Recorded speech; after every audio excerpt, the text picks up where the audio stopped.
Coming up, I'll share 6 signs that may mean your company is downsizing, and then we'll reveal side gigs, 9 of them, that could make you some really good money. And then our recession layoffs, I guarantee. We'll talk about that, and we're going to coach you up.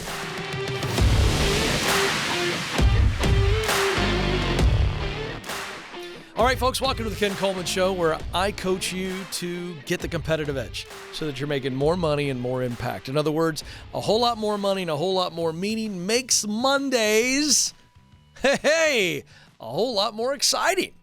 How about that? I mean, I can fix the cure. I mean, I could give you the cure for the case of the Mondays. You remember that classic line from Office Space? It's more money and more meaning, and that'll take care of a case of the Mondays. Take 2 of those and call me in the morning. I'm on fire today. I don't know what's going on. The cheesy dad jokes are flying out of me. All right, here we go. 6 signs that maybe your company could be downsizing. And we're going to talk a little bit about this later in the program. We're going to look at some real economic data on what leaders, managers are saying about a potential recession. Will they lay people off? What are companies doing? Are the current layoffs and things that we've seen in the news, are they a sign of the recession? We're going to break it all down in our news segment. But I want to give you some signs so that you can be vigilant. You should not ever be shocked by downsizing. And I'm going to tell you how. Number 1. You start to notice people are quietly being laid off. It's not like a whole department maybe, but you're starting to see some layoffs, and, it feels a little bit different than maybe just a normal rhythm of people being fired. I mean, that happens day in and day out in any business or any sector, and in the United States and in around the world. And people get fired. But if you begin to feel like there's not a whole lot of communication about it, feels a little hush-hush, and there doesn't seem to be any smoke about the performance, that could be a sign. Number 2, your company is reporting, or you are hearing, that revenue's down, losses are up, all right? So we're losing money.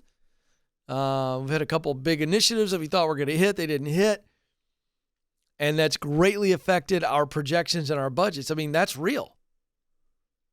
So when income doesn't match where it's supposed to be, well, that affects real things like salary, which, again, people with salaries are the greatest expense of any company. So that could be a sign. Number 3, indicators of a merger or that the company's being sold. Anytime there's a merger or just a straight acquisition, you never know what's going to happen with the new leadership. I actually got laid off one time as a part of an acquisition. Didn't see that one coming, but it happened, and they were nice about it. I've never been laid off like that before. It was very nice. Called me in, told me how great I was, so impressed with what I've done. But we already got an executive in this position that's really going to kind of simulate what you've been doing. Oh, great. Well, that was nice. But that sucked, right? It happens. It wasn't, they were not unkind about it. It wasn't in any way a reflection on me. It's the reality. Still sucked. Number 4, executives and people at the top are leaving. Now, this is the one you want to start paying attention to, because to the extent that you can dive into this a little bit and go, okay, we got an executive leaving here and there. Now, again, this happens on a daily rhythm. So I'm cautioning you to go, what you want to do here is learn a little more. And we'll get into that in a second. Number 5, you're actually getting real information that within the company, from a colleague or from another leader, that layoffs are in fact coming. We don't know who, we don't know how many, but it's coming. Oh boy. And then number 6, this is dreaded. You receive an invite to the emergency all-employee meeting. This is like getting a text or a call from your girlfriend, and she says, we need to talk. In the history of relationships, never once that I'm aware of has there been anything positive on the other side of that. I imagine maybe somebody's done it one time as a mean joke, but gosh, that's mean, right? We need to talk. And by the way, it's always said like that too. You notice that? It's never, hey, we need to catch up. We need to talk. No, somebody says, hey, let's catch up. Oh, great. Love to catch up. We need to talk. What? I mean, it's awful. I mean, when I say it right now, we need to talk, my stomach drops, right? Got to be careful. But nobody ever says that for good news. So we have an all hands meeting, right? That's never good, right? By the way, those never happen at normal times. You know, and the email goes out and goes, it's, we have everybody in the company need to meet at 2:00. That's the company going, we need to talk, right? Uh-oh. And listen, we've seen this and we've reported on this show a couple of really awful instances, but the one that takes the cake, was it better.com? That's what it was. Yeah. The irony of all ironies, a company named better.com, their CEO fired thousands of people from his freaking kitchen on Zoom, this idiot. Yeah, hey, we need to talk. Ooh, that's a bad one. All right, now, so what do you do about it? Okay, I always want to give you, these are signs. So if you're seeing any of these 6 signs, you notice people are quietly being laid off, your company's showing signs of financial loss, there are indicators of a merger or acquisition, executives and people at the top are leaving, there's murmuring of real layoffs, and then you receive an invite to the emergency all-employee meeting. What do you do? All right, first thing is, we got to get our ear to the ground on all these things. What do I mean by ear to the ground? I realized, Alex, when I came up with this content, I was like, oh, geez, I probably should have millennialed and Gen Z'd that one up a little bit. Because that's an old phrase for I feel like the old black and white John Wayne movies I'd watch with my grandfather. You know, somebody would, I think I hear horses. And literally they would get down on the ground and put their ear to the ground. And could they hear the thundering or feel the thundering of hooves? Now, you know it's the wrong phrase when you have to take 25 seconds to explain it. But I thought it might be fun. Get your ear to the ground. The point is pay attention. What's going on? Do I hear rumblings over here? What's going on over here? Specifically, if executives and people at the top are leaving, can I tell you what I'm doing? If I've never met the executive or not, you know what I'm doing? I'm hunting them down. I mean, I'm not going to show up at their door. Some of you people take me literally. It's like Cousin Eddie in Christmas Vacation. No, please don't go get the boss in his pajamas and put a bow on him and bring him in my living room. Point is I talk to him. I try to talk to him and go, hey, what's going on? Because once a person leaves, unless they have an NDA, which could happen, you might be able to get some good information. I'm looking for it. Number 2, ask your leader some tough questions. Even if the leader won't tell you, you can learn something even when you don't hear something. How many of you know what I'm talking about? I'm a dad of 3 teens. I can ask a question, Alex, and not hear anything substantive at all, but go, oh, I heard what I needed to hear, right? Now, the only person you can't do that with when you hear nothing, but you hear something is Kamala Harris. She baffles me. This poor woman can't say anything of substance at all. Her clips are showing up every day on the internet. It's not a political statement. That's just a communicative problem the poor lady has. I'd love to coach her up. Her people can call me. I'll put my money where my mouth is. I'll help her. Somebody's got to help the lady with at least writing something coherent on a prompter.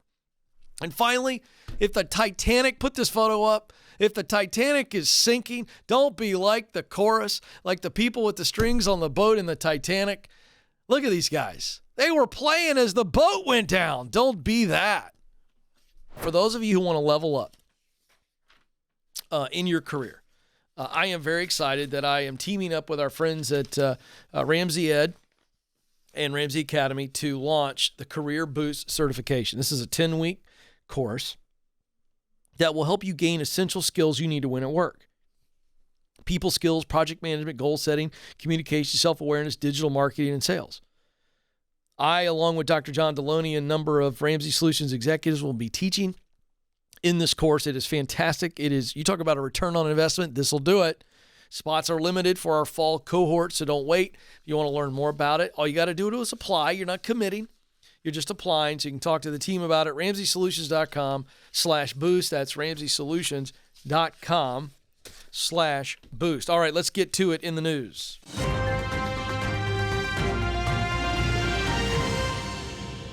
First, I want to lead off with a Yahoo article from their finance team. Most of your bosses are planning layoffs if a recession hits. Okay, so are we in a recession? Are we going into a recession? The real technical answer is it's too soon to know. Okay? You're looking for 2 consecutive quarters of a shrinking of the gross domestic product. Now, some of you have never heard that phrase in your entire life. That's okay. Because the reality is whether or not we are in a recession as it is truly and technically defined is really irrelevant to you. The issue is, what are the economic factors that are having a real impact on your life? And then what are you doing to overcome or to protect yourself? That's what it matters. Don't fret. It's amazing, and it's this stinking news culture we have, which scares the you-know-what out of people. And it's got everybody on edge. And it's like, recession! It's like everybody's like, whoa, what's going on? Here, wait. The recession is not going to affect you by just being a recession. Just because a recession happens doesn't mean all of a sudden that your life goes in the toilet. I was talking to Alex about this, and during the last recession, you said it was actually good for you financially. Explain that. I want people to get this because this is a great example. Well, the housing market crashed, and then they did the like $8,000 first-time home buyer credit. So and you were there. We were there for it, yeah. And so there's a thing where, again, it benefited Alex and his family. So here's what I want to say. Just because we go into recession doesn't mean that you automatically are going to be in a precarious position. You might be, but again, I just want to drive this home. What are the real economic factors? Forget the word recession. What's happening right now in the economy that's affecting you in a negative way? Well, I'll give you one. It's inflation as it relates to gasoline and groceries. That is actually impacting you negatively in the sense that the costs have gone up. So what do you do about that?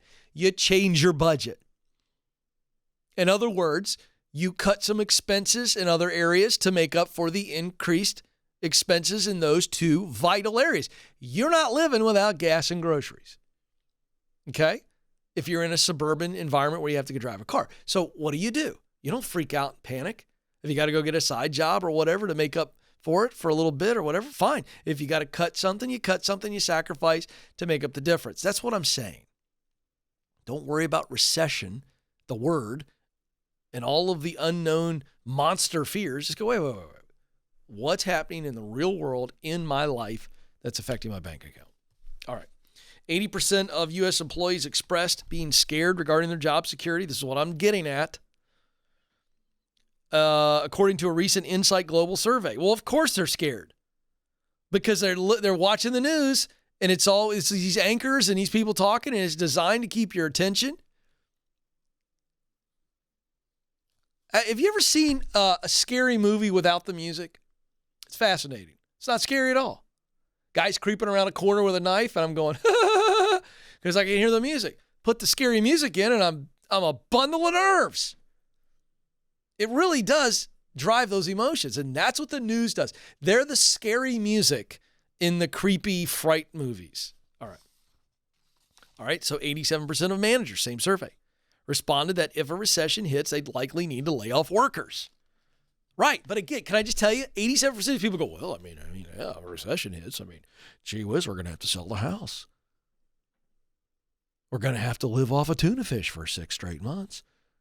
We're not even going to do the jelly, just peanut butter. Same thing. Fear's driving these answers. 87% of managers said they'd likely need to lay off workers. They don't know what the freak they got to do unless they're paying attention to their budgets. In early June, Coinbase made news for planning to reduce about 18% of its workforce because their crypto value plummeted. This has nothing to do with the recession. Netflix continues to do rounds of layoffs in light of subscriber loss. Folks, that has nothing to do with the recession. You know what that is? People aren't working from home all the time. They're not in a pandemic. They got better things to do than watch Netflix all the time. Or maybe they don't like Netflix's content. Has anybody thought about that? Has nothing to do with the recession. 16,000 tech employees were let go in the month of May. Several companies were included in that number. But listen, don't freak out.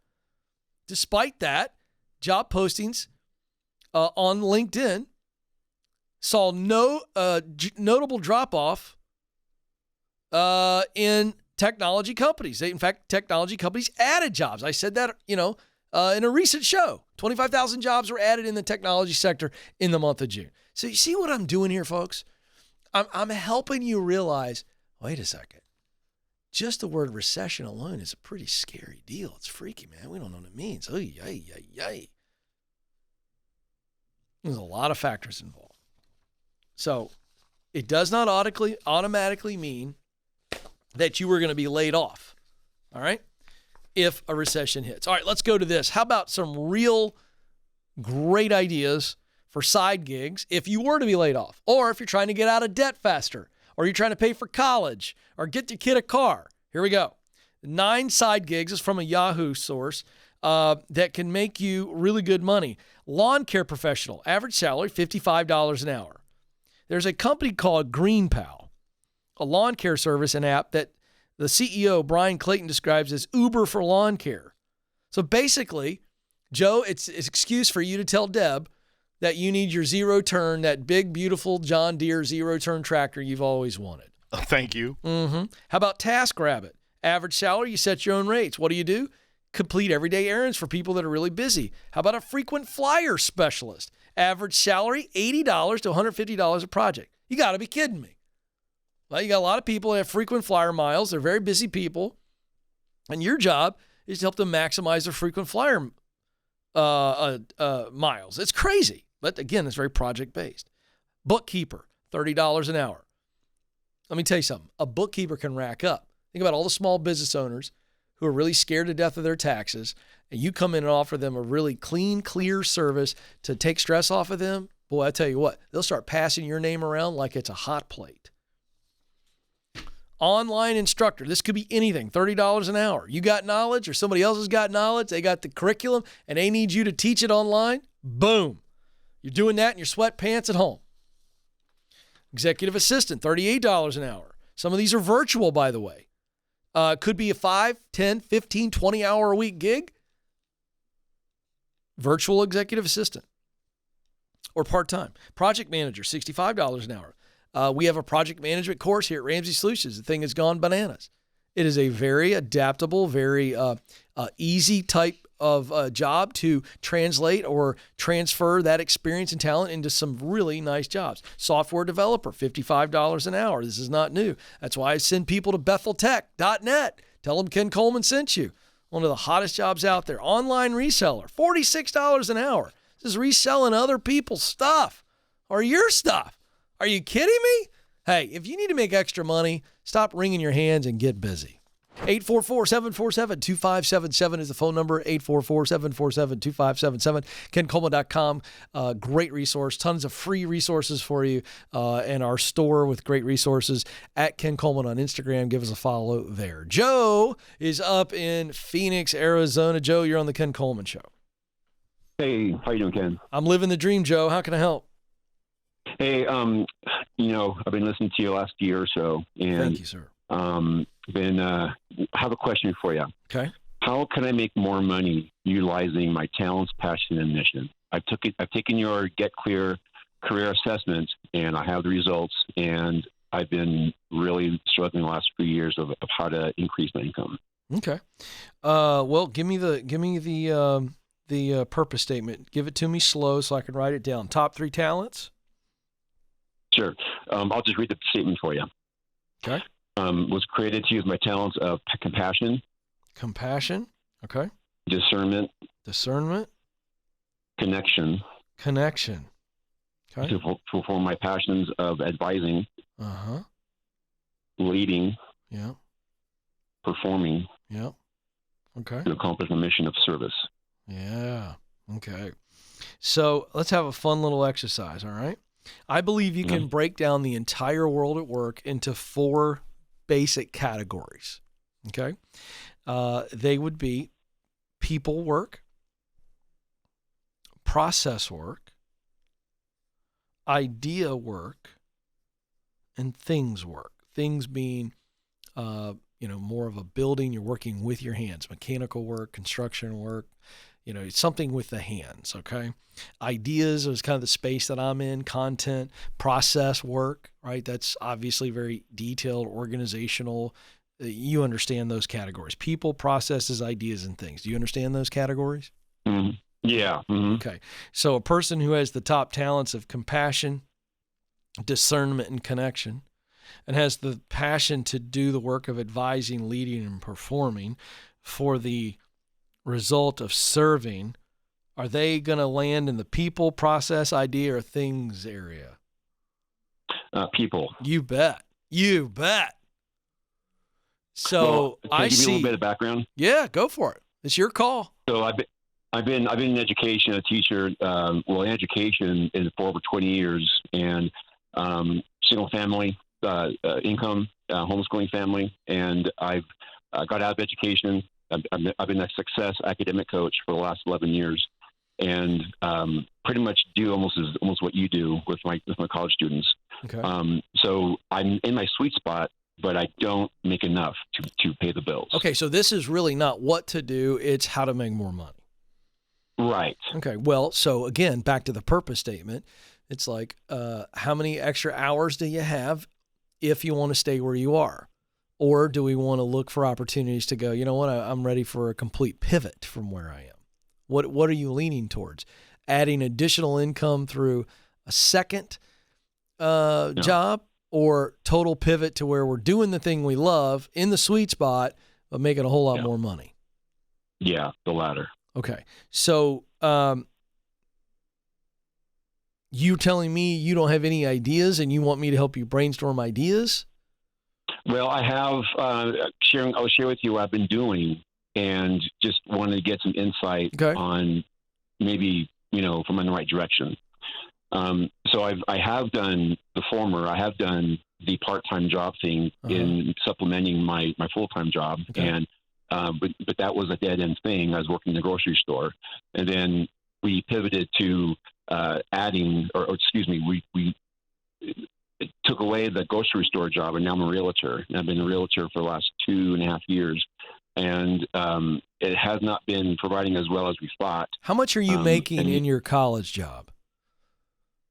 51 a year. You make 51 as a professor, or advisor? No, I'm a coach. I work with college students as an academic success coach. Okay, I'm sorry. That's right. Their degree plans. That's right. Yeah. Okay, I thought that was also a professor position. I'm sorry, but I understand what you're saying. No. So you make 51 in that role as a coach advisor, and you're not selling many homes, and that's because you're not able to do it full time.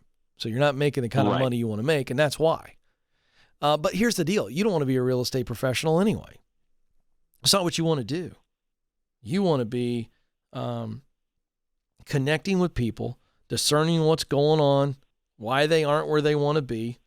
I mean, you're very similar to me, and you want to be advising and leading, and you want to put up numbers. The performing piece means you want to feel the pressure, someone counting on you to help them get breakthrough. Does that sound right? This is the way you get paid the big bucks, isn't it, Ken? I mean, is that your nice way of saying yes, I'm right? Yeah, it is. It is. You're correct. So you only make $51,000 as an advisor coach. So I would start looking at, what's the path look like? This is a brainstorm. I want you to brainstorm back with me. Do you understand? Because this is only really going to work if I get you going.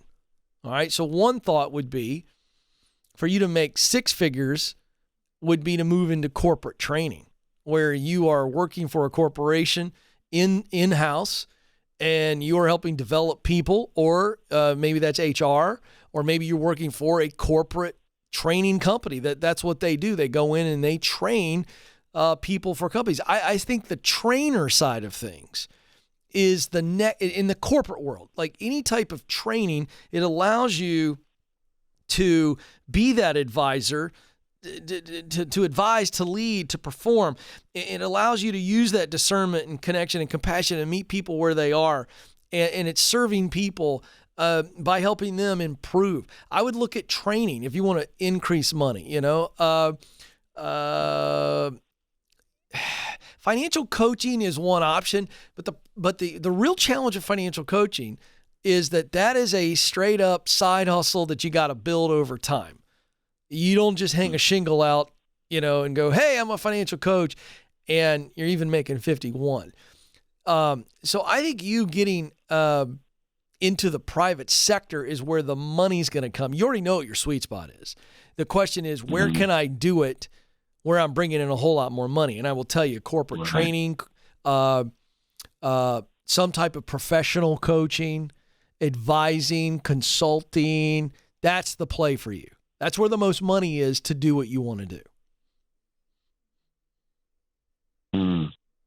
How's that feel to you? And with the realtor side of things, that is tapping into my sweet spot in that I'm able to advise people on homes and making decisions that way. And that's right. Yes, connecting with others, and so there's. But you know what that means? You got to go full time. The only way you're going to make the kind of money you want to make in real estate is if you're full time. So, that's my goal. That's my goal, and that's my direction, to build a business up, and then eventually would replace my coaching job. Okay, well, we could have saved a lot of time if we mentioned that at the start of the call. I didn't think real estate is where you wanted to go. I thought but that is in fact a form of advising, and I think it is in your sweet spot. Good for you. I must have missed that. But the point is that you're saying, Ken, I need to make more money. Well, what is holding you back from selling more houses? Is it time? Time. Is it technique? Yeah. All right, then. Time. So here's the deal. What has to be true financially for you to walk away from the $51,000 job and go all in on real estate? That's the answer. That is the entire answer that you are looking for. And this is just called financial planning. You got to figure out, okay, if I were to walk from my college gig at $51,000, how much do I have to have in the bank to keep us going until I can sell enough houses and get my pipeline full and really start cranking on this thing? That's the answer you must come up with. I can't give it to you. You can do it. But that's you and your wife or family sitting down and planning this deal out, going, okay, I'm going all in on real estate, and I know I can do it. I believe I can do it. But we're going to have this bridge we've got to build financially to where you can actually afford to walk away from your college job. 844-747-2577 is the number. We're coaching you up right now. Naomi is joining us in State College, Pennsylvania, the home of the Nittany Lions. Oh, man, they're one of our foes. Our Michigan fans, we have a hard time with those Nittany Lions. Naomi, you're on the Ken Coleman Show. Yeah, well, I actually grew up in Michigan, so Did you really? Kind of back. Yeah. Oh, okay, very nice. Well, you know what? All Big Ten rivalries aside, I am your number one fan right now, here to help you. What's going on? Thank you. Yeah. Yeah, so I've been working as a registered nurse for over 20 years. Mm-hmm. And I've been pretty fulfilled overall. It's been pretty flexible. I've been, able to work within some of my sweet spots with teaching and just helping people. However, when COVID hit, before that, I actually decided to go back into integrative nutrition health coaching. So I got certified, and I had about a year's worth of training. And became board certified in holistic nutrition. Since COVID, it's been highly obvious to me that my purpose and passion is really more about getting to the root cause of disease instead of waiting for the shoe to drop. Right. You want to get to the source and not be the person who treats the symptoms. Yep. It's just not working. It doesn't work. What's not working? Medicine. No, okay, got it. But you called me today for advice on what? How to go full time into health coaching? Yeah, I'm really I'm stuck. I have appreciated having the professionalism as a nurse.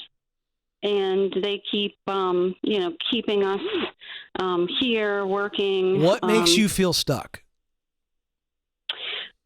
I don't know how to do my own business.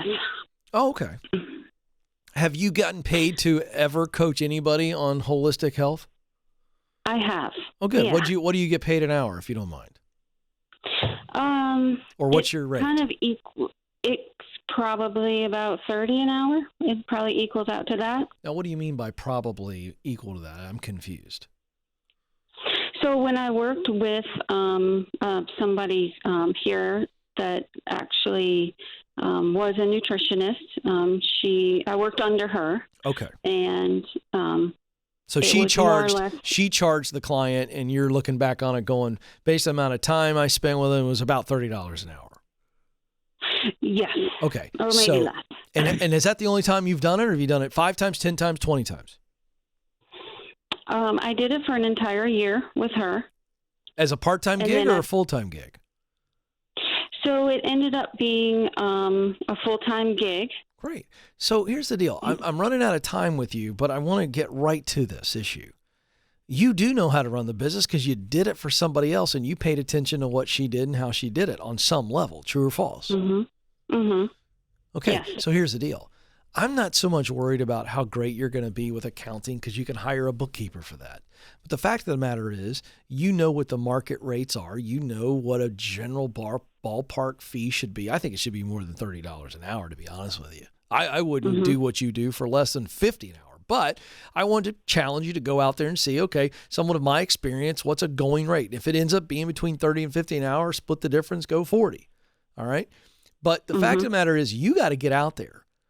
And the way you're going to get there to go from full-time nurse or been a nurse and going into this full-time is you just have to commit.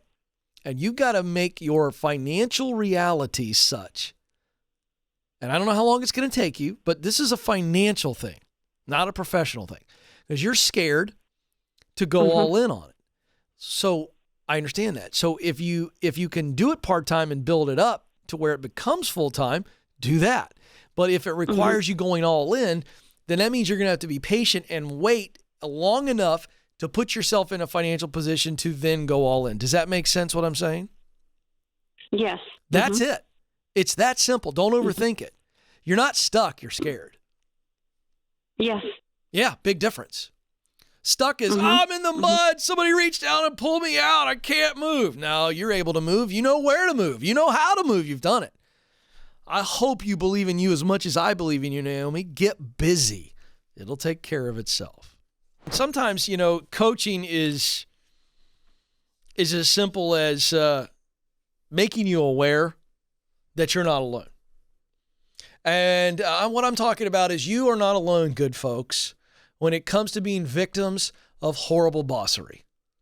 By the way, Alex, I'm very thrilled that the term is catching on. We had a caller recently who dropped horrible bossery in his question about 3 times, and I was very excited. Horrible bossery is just my ADD way of saying horrible leadership. It's out there everywhere. And folks, I would like to tell you that you're never going to encounter it, but I would be a charlatan. For you young people who have no idea what that means, I would be a total con artist. You are going to experience horrible leadership. So I recently saw a story.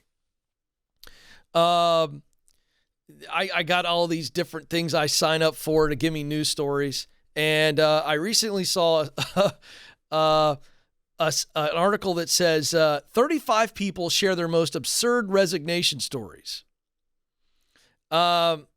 But before we get into these, let's give you some context about what I'm talking about. A recent study by FlexJobs said that roughly 30% of employees feel they're stuck in jobs they want to quit. The top reasons why they feel this way: toxic company culture, that's again horrible bossery. Low salary, that's horrible bossery. Poor management, horrible bossery. Lack of healthy work-life boundaries, well, that's not on the boss. That's on them. And then not allowing remote work. I don't know if that's horrible bossery. I'm not going to get into that remote work argument with anybody. But many times, and again, I advise people, look, when you've confronted your leader on this stuff and they don't change, it's time for you to change locations. It's that simple. You're not going to change these people. You will not change a horrible boss. You can communicate them and confront them, and they, if high character and somewhat healthy, they can make changes. But keep in mind, you cannot change them. All right, so this is kind of a funny thing. We'll read some of these real time. We'll have some fun with this because these are real resignation stories. Number 2, let's go to this one right here. I was an operations manager at my last place, but pretty much just a general manager, personal assistant to the general manager. I called to let him know I had a great job offer and I'd be leaving. He said, I get that it's a great offer, but what happens if I don't accept your resignation? This is not horrible bossery. This is jackassery here is what this is. This is a person who doesn't even understand. Like, you don't get to accept it or not. Like, I'm giving you the gift. You don't get to return it. Here's your fruitcake. Eat it, you jerk. Wow. What if I don't accept your resignation? That's fantastic. My old HR department, this is another one. My old HR department tried to do something similar. I gave my boss ample notice that I was planning on leaving and then put in the official notice 30 days before. HR came back to me and said, I need to agree, said that I would need to agree that my final day with management, I'd have to get together and we'd have to decide what's my final day and get them to sign forms saying they agree to it. If they don't, then I can't have that day as my final day. I replied, no. They replied, but it's our policy. And I replied, but it's not mine. You deal with it. And they were like, we're not sure that you can do that. Again, this is in the same file as the last one. And folks, I got to amend some of this horrible bossery. This is just stupidity. I mean, good night. What would these people do, Alex, if they employed some of these young people who just flat out don't show up? Like, there is no, this guy went to a 30-day notice, but some of these young people just, they don't even show up. All right, what one do we want to do next? Number 4? Number 7. All right. Alex is feeding me these folks because he's so good. I quit my job on Friday, and they nearly themselves. Boy, I wish I could say these things. When I gave them 2 weeks, they nearly crapped themselves. Soiled. That's the word. That's another S word. If you don't want to cuss, use soiled, because that's a funny word. You say, I soiled myself. Guaranteed to get a laugh. So anyway, they nearly soiled themselves. When I gave them 2 weeks, my boss begged me to reconsider, told me how disappointed he was. And that he's hiring more people, it's going to get better. It's been 8 months of me backfilling a senior role that I'm not remotely qualified for while still doing my actual job for the same money. Dumpster fire is the best way to describe their management style. I looked at my boss in the eye and said, I want to get off the ride now. He backed off after that. But okay, real quick thing here. The only thing, folks, that would keep you in this situation like this person is sharing 8 months of backfilling a senior role that you're not qualified for on top of your existing role for no extra money. Folks, there's one thing and only one thing that keeps you in that, and that is fear. Fear that you can't find something better. Because that is putting yourself in a position to be manipulated and abused. That's professional abuse when a leader does that. But you are the one that allows it. All right, what do we got next? This is great fun. I love these, by the way. Let's see here. Sorry, folks. I'm doing the old 2-finger scroll, and I'm 48 years old, so, not as good at it as the kids. I submitted my 2 weeks notice at my previous job. They didn't offer me a larger salary or anything to stay, but they did ask if I could make it 3 weeks. Still friends with some folks that work there, and the owner said in a meeting that he offered me more money, but I refused to stay. That, of course, was after a lot of people said he was making a mistake by letting me quit. So this is a good reminder that no matter how classy you are when you leave, you cannot control what your former leader says about you. See, we got all these calls. Alex, how many calls do you think we get a year of people saying, hey, Ken, I want to quit my job, but I just feel terrible. I just feel awful about it. We get probably 100 calls a year on that. And I always got to walk through this because you're a good person. You have high character. I love that you feel this way, but you need to feel this way. And this is an example. See, you could do everything right. You could quit the right way. And then the moron wants to make himself look good, and you're gone half a day. And he's like, well, I offered him more pay and blah, blah, blah, blah, blah, blah, blah, blah. It's just a bunch of garbage. All right, do we have time for All right, let's see here. And by the way, folks, we're cherry picking some of these. I mean, and these are all, of course, people have resigned and what the response was. And by the way, this is just like person after person after person going, yeah, this happened to me, this happened to me. Here's one.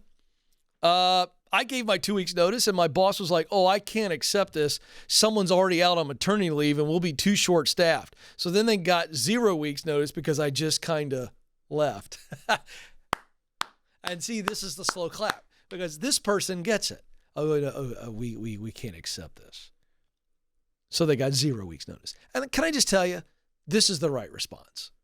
And again, we're not going to blow the bridge up and do what that girl did at the Walmart where she took over the microphone and just laid everybody out. But you cannot control what anybody thinks or says, no matter how good you do it. And then all of these posts are examples of there are truly nonsensical people in leadership positions. Do you have an opinion, Alex, on why someone would think that they would? What makes a leader go, oh, I can't accept your resignation, as if they have any say in it all? I don't know what it is, other than a lack of common sense. Is that what you're seeing as well? Yeah, I think so. That or they just don't want to. It's denial. Hear it. Yeah, the denying there it is. Yeah. Okay, you know what? Very good point. Thank you, sir. You've got literally they have no sense. Or they're in just a place of denial. And let me tell you something. That's actually a great call out because that's what a bad leader does. A bad leader seeks to exert their positional power over you because they do have positional power. It freaks people out, right? And many bad leaders are only followed because of their positional power. John Maxwell wrote a book on that, talking about the 5 levels of leadership. And the very first level, the base level of leadership, is that I have authority and thus people follow me. That's the only reason they follow me is because they're afraid of not getting their check. Those of you that are new leaders, you better grow beyond that level because if you don't, you end up saying stupid stuff like all these idiot leaders. Horrible bossery, folks. The fight continues on your behalf. Press on. Thanks for listening to The Ken Coleman Show. For more, you can find the show on demand wherever you listen to podcasts and watch the show on YouTube. You can also find Ken across all social media by following @Ken Coleman.